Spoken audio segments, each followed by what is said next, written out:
I'm excited to welcome Paul Rice from Fair Trade. Paul Rice has actually spoken at the conference here in Charlotte several times and did some virtual stuff with us during the unpleasantness of COVID. So we're excited to have him back. He'll also be speaking in Phoenix, Arizona at our Sustainability Summit in October. So if you don't already have tickets to that, join us. Phoenix is a great place in October. Should be perfect weather. We'll have a band outside for a party that night. It'll be fabulous. Paul, thanks for joining us. Oh, Chris, thank you so much for having me back. It's great to see you again. And I'm just so grateful for the opportunity to connect with your audience and get in conversation today. Well, so Paul's going to tell us a little bit about what they're doing and their growth into Europe. But to begin with, we wanted to play a video about Paul's journey with Fair Trade. It's only about a minute, so not too long.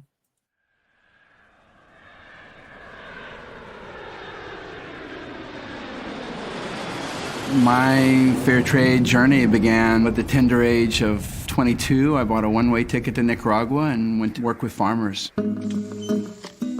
I worked on projects that were well-funded by international aid agencies, but the projects that I worked on anyway didn't help farmers learn to navigate the global market.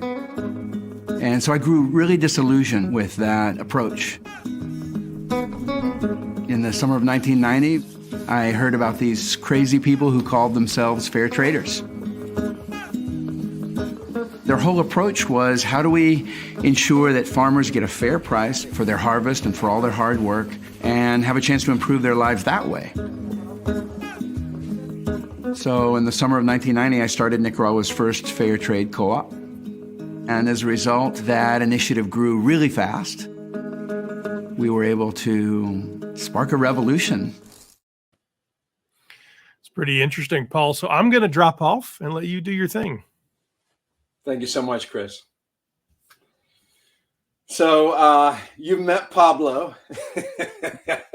I'm Paul, and it's great to be here today. And you know, I am so grateful for all the work that you all are doing to run successful businesses on the one hand, and then to try and be sustainable and responsible on the other. I know that that's not an easy task. And so I'm grateful to be in conversation with you today and hopefully can provide some insights on how we move forward together with responsible sourcing.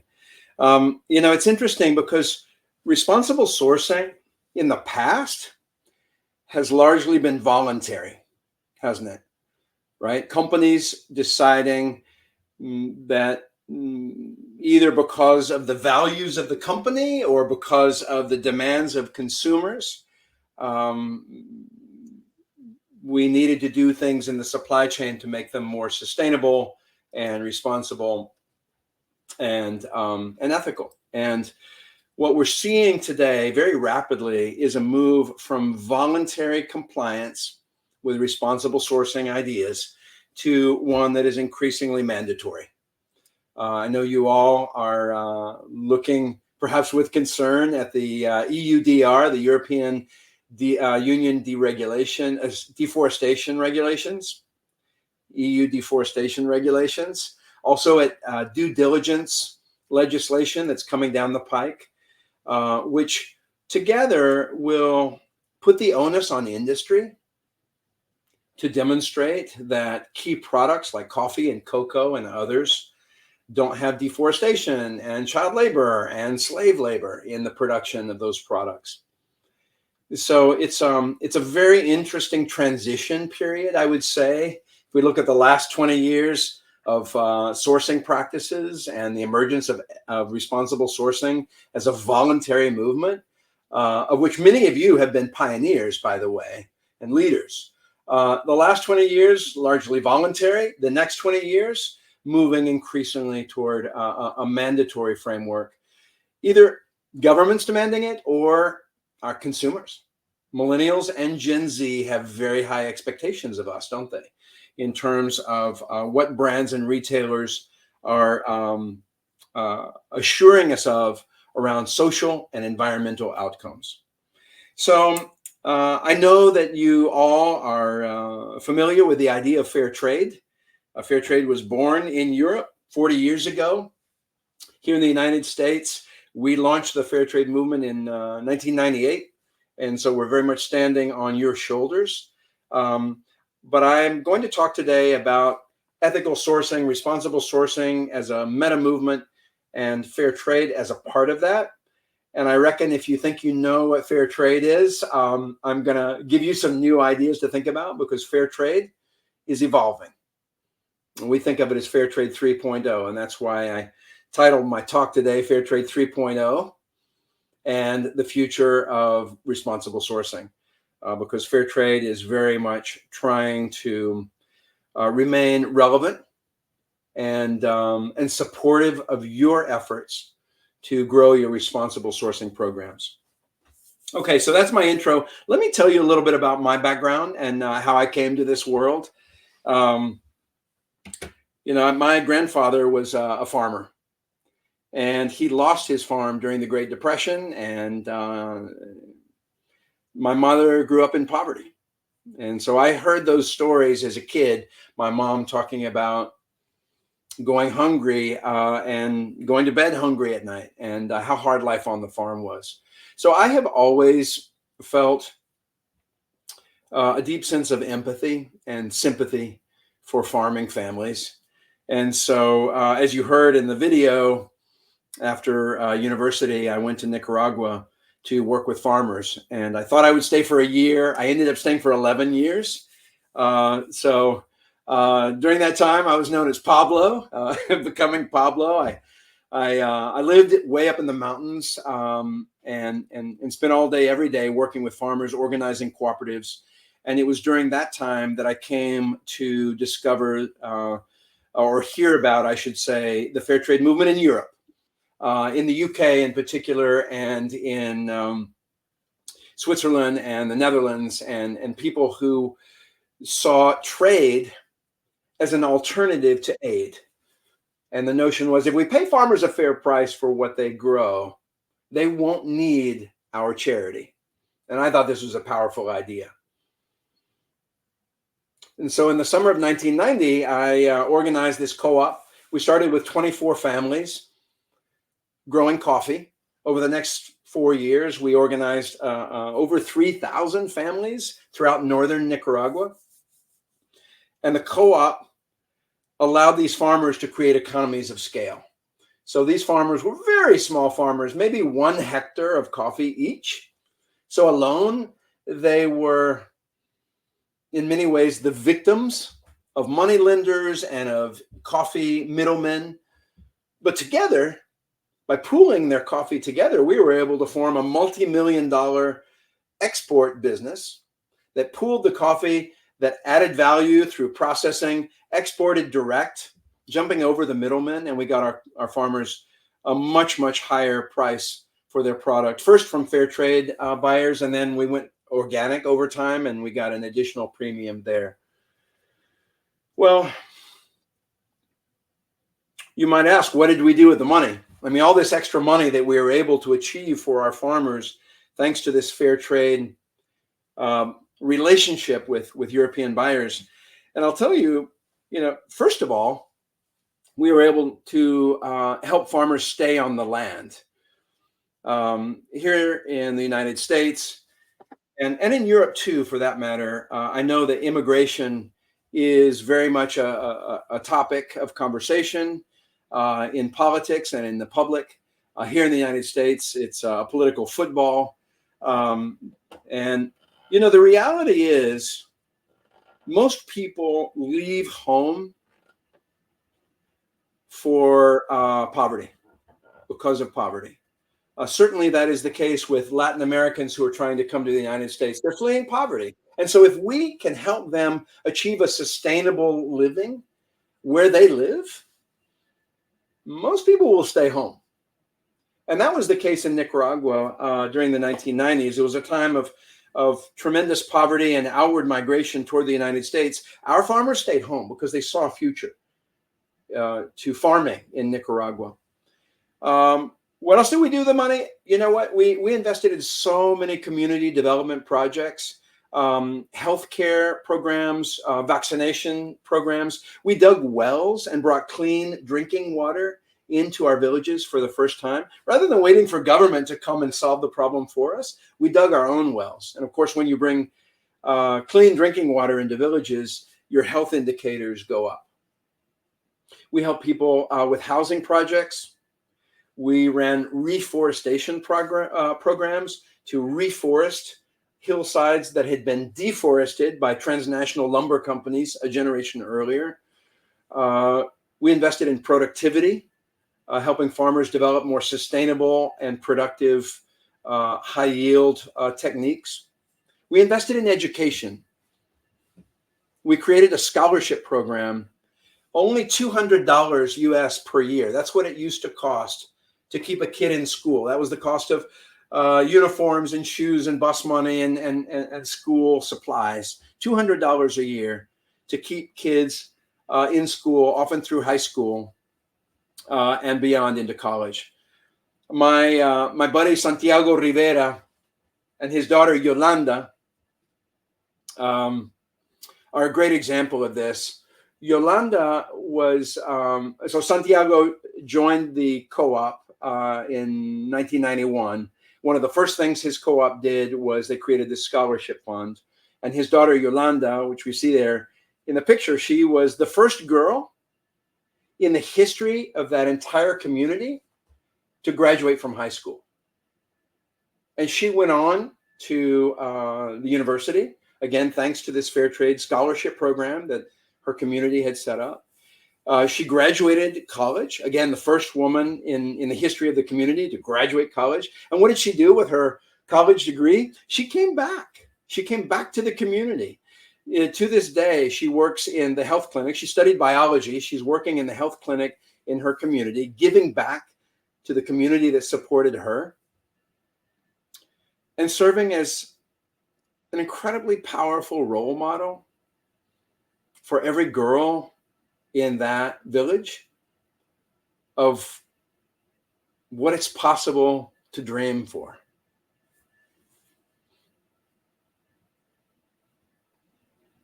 So, you know, the kind of bonus prize in all of this, in terms of the impact of fair trade in these communities, was the hope and the pride and the dignity that these farmers felt, because they were improving their lives without depending on some foreign agency or international charity or the government.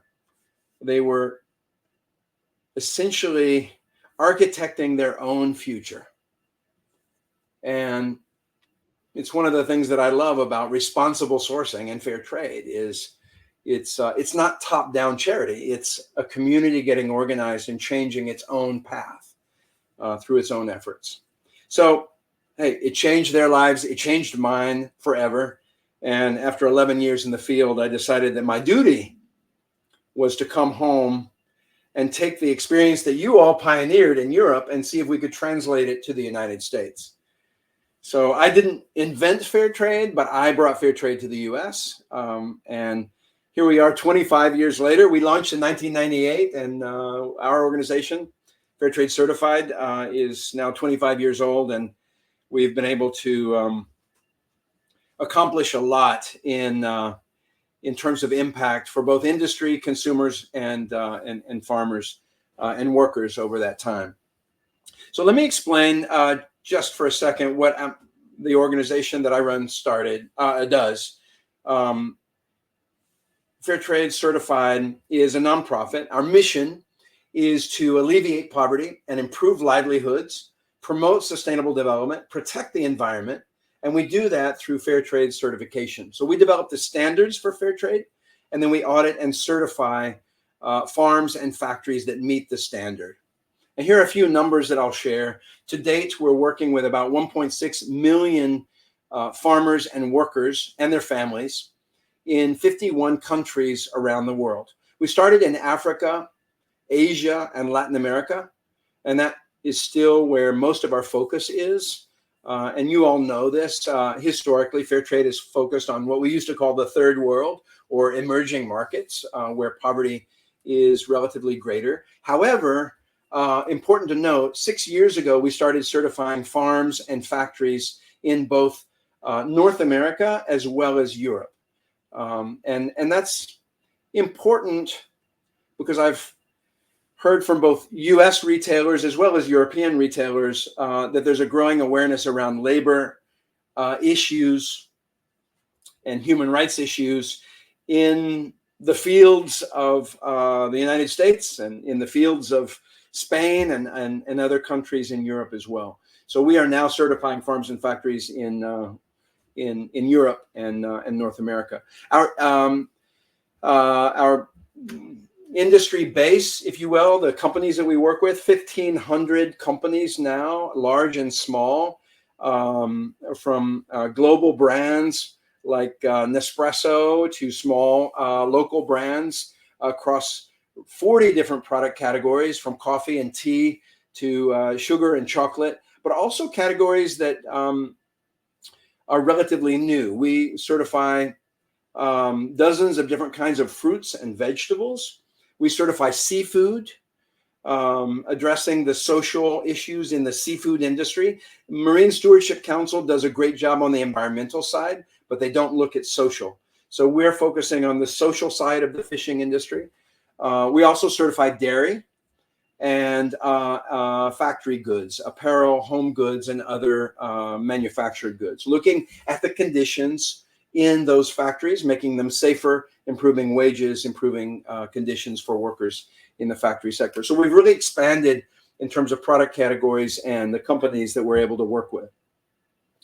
Here in the United States, we have 66% consumer recognition of our fair trade certified label. That's the label. You'll see it in the slide there. It's different from the European label for fair trade, and I'll talk about some of the differences in just a minute. But 66% consumer recognition of the fair trade label in our core market, and growing fair trade label awareness in European markets as well. We did some research around this a couple of years ago, and we saw north of 50% label awareness in various countries in Europe. One last number that I'll share, you know, we require in our standard that companies pay a small fair trade premium over and above market price, which goes back to the community and that allows the community to invest in these incredible outcomes that I was mentioning earlier, like health and education and housing and environmental stewardship and climate-friendly practices. So that premium is one of the best indicators and most measurable indicators of impact. And last year, we passed the $1.1 billion mark in total cumulative premiums. So our efforts around Fair Trade Certified have generated now more than $1 billion in extra income for farmers and workers around the world. And that's an incredible return on the fair trade model that speaks to the leverage of the model and the ability of fair trade to really unlock value for farmers and for workers.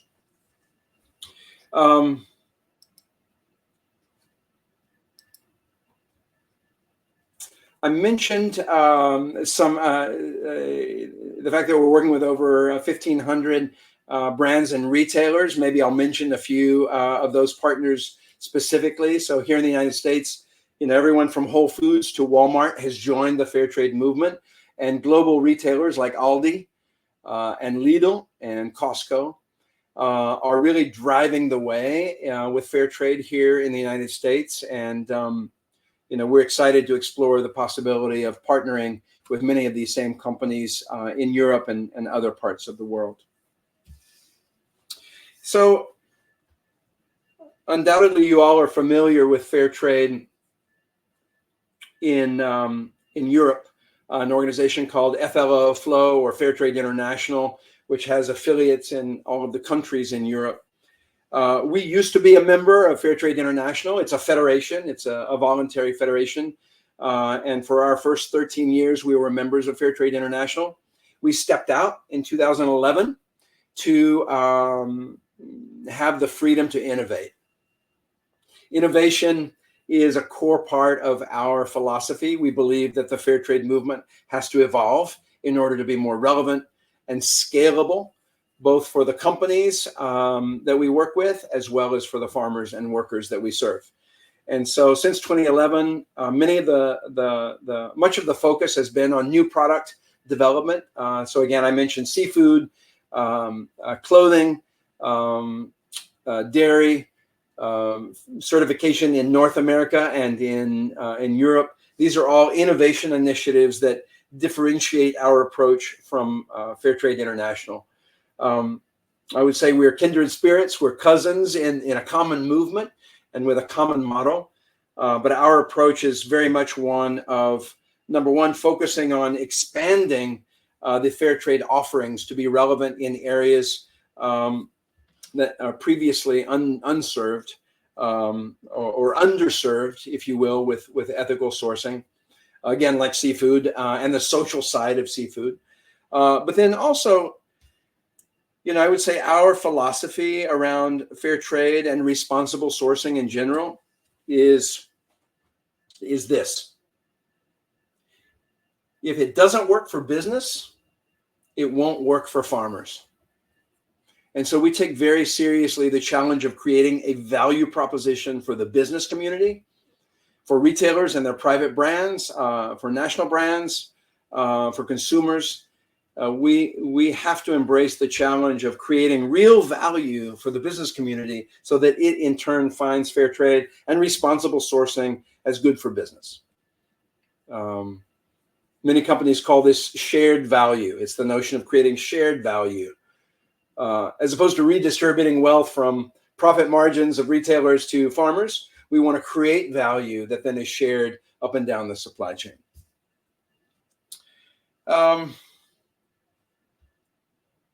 Maybe I'll tell one more quick impact story from our seafood work.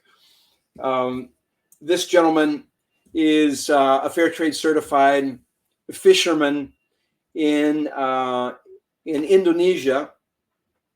He harvests tuna, skipjack tuna. His product is actually sold in Germany today with our fair trade certified label.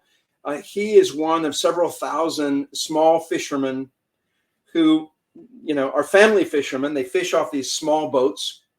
It's a hook and line fishing, not net fishing. So it's very environmentally sustainable. But their lives are challenged. They live very humble lives, and they have challenges that fair trade has been able to help them address. In some of the communities, they have invested in, again, scholarship programs and other programs supporting their children. They have also invested in clean water. So on many of these islands, access to clean water has been a real challenge. And so typically what fishermen will do is they will buy bottled water when they go out to sea, which of course then creates plastic pollution. And there's a real understanding in these islands, a growing understanding around plastic pollution and a desire to reduce that. So in this particular fishing cooperative, they invested in potable water at the dock, and they distributed larger water tanks to all the fishermen so that they could refill their tanks, go out on the seas with clean water, but without having to resort to single-use plastics. So a neat story, both from a livelihood perspective and from an environmental perspective. And, in all of our work, storytelling to the consumer is a way that we have found very important to kind of bring the model to life. It's one thing to see the Fair Trade Certified label on a tin of coffee. This is Trader Joe's. It's one thing to see the label, know what fair trade means, and feel, okay, great. I feel reassured. It's fair trade. It's another thing to be able to provide access to data and content, and to give consumers the ability to scan a QR code on a package and connect to the story that I just told about impact in fishing villages in Indonesia and the Maldives. So when I think about the future of responsible sourcing, the future of fair trade, we're really leaning into technology innovation and data. If the past was a two-dimensional reassurance on a package, oh, it's fair trade, great. The future is one in which companies and consumers have access to a rich data set around compliance. How are those suppliers complying with the standard? Where are they strong? What are they working on? That gives companies the ability to dimensionalize risk and perhaps to co-invest in stronger supply chains. But also data and content around the impact. How is that premium being spent? What are the ultimate outcomes of responsible sourcing in terms of the lives of the people in the supply chain and the protection of the environment? And so coming back to my initial reflection around responsible sourcing becoming an increasingly mandatory approach to the supply chain, we will be asked, we will all be asked to prove that there's no there's no child labor in the supply chain, that there's no deforestation in the supply chain. And we will be asked to go beyond just a simple label on a product. We will be asked to show the data. We will be asked to map the farms. We will be asked to provide real evidence of these socially and environmentally responsible practices. And so the future of fair trade 3.0, is one in which our service to you is rich in data and content, making it easy to demonstrate compliance with EUDR, making it easy to demonstrate to the consumer that when she buys this product, she's making a difference in the lives of so many people. I'm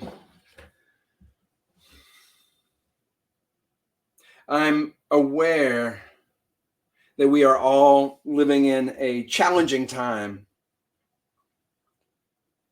since COVID, that the disruption in supply chains and the macroeconomic headwinds created by COVID, the inflation that we're all facing today, it makes it challenging to have the bandwidth and the margin in our products to think about responsible sourcing, to think about fair trade. I mean, I talk to companies every day, and I hear it over and over again. In an inflationary environment, how can you ask us to add cost? How can you ask us to pay more for seafood or for tomatoes in order to make that product fair trade?